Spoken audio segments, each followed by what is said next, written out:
हमारा दिमाग एक सुपर कंप्यूटर की तरह है जिसमें अतः सूचनाएं यानी इंफॉर्मेशन हम स्टोर कर सकते हैं। लेकिन इससे भी मजेदार बात यह है कि समय आने पर इनमें से 80% जो सूचनाएं हैं हम उनको भूल जाते हैं। इसका मतलब ये हुआ कि इंफॉर्मेशन को स्टोर करना और उसे समय पर प्रेजेंट करना, ये दो अलग अलग क्रियाएं हैं जो आपस में जुड़ी हुई हैं। इन दोनों को मिलाकर ही आपको डिजायर्ड रिजल्ट्स मिल सकते हैं। इसीलिए तो स्टूडेंट्स को हमेशा पढ़ते समय नोट्स बनाने की सलाह दी जाती है। और जब बात यूपीएससी की हो तो नोट्स का महत्व और भी बढ़ जाता है।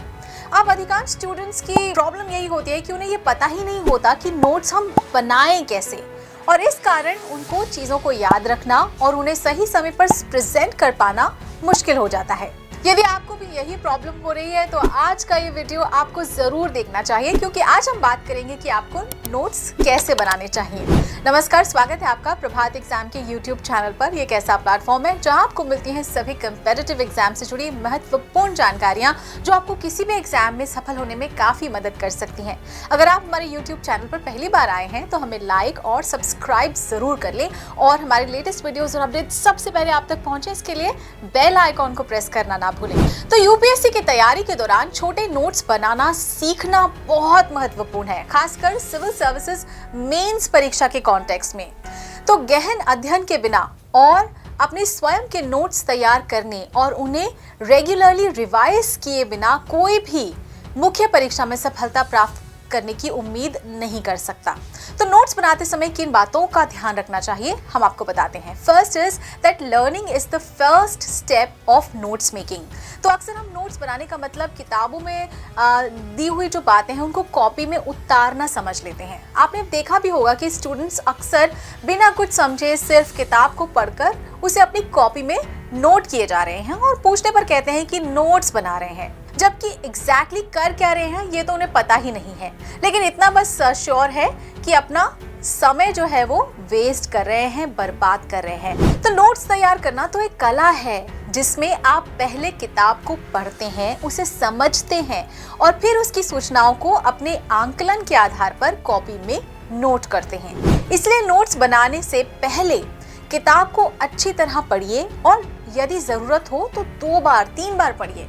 जब आप किताब की बातों को समझ जाएं, उसके बाद ही अपने नोट्स बनाएं।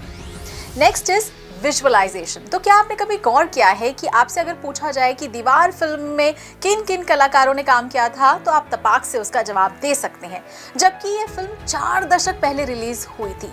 वहीं यदि आपसे पूछा जाए कि यूक्रेन के प्रधानमंत्री का नाम क्या है तो शायद आप ना बता पाए, जबकि आपने उनका नाम अभी अभी करंट अफेयर्स में जरूर पढ़ा होगा।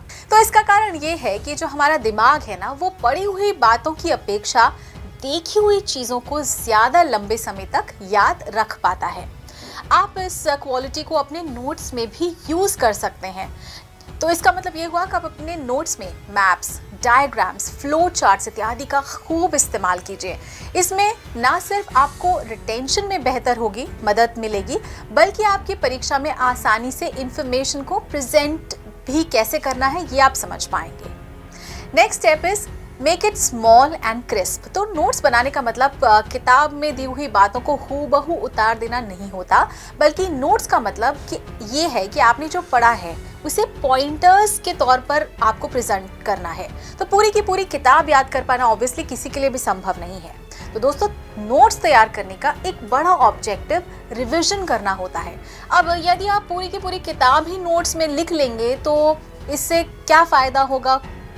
कोई फायदा नहीं होगा। तो इसलिए बेहतर यही होगा कि आप पॉइंट्स के आधार पर अपनी नोट्स बनाएं और उन पॉइंट्स को याद रखें। जरूरत पड़ने पर आप उन पॉइंट्स को आसानी से इलैबोरेट कर पाएं, इसलिए समझना जरूरी है। इसके साथ ही हमेशा कोशिश ये कीजिए कि आप अपने नोट्स को खुद तैयार करें।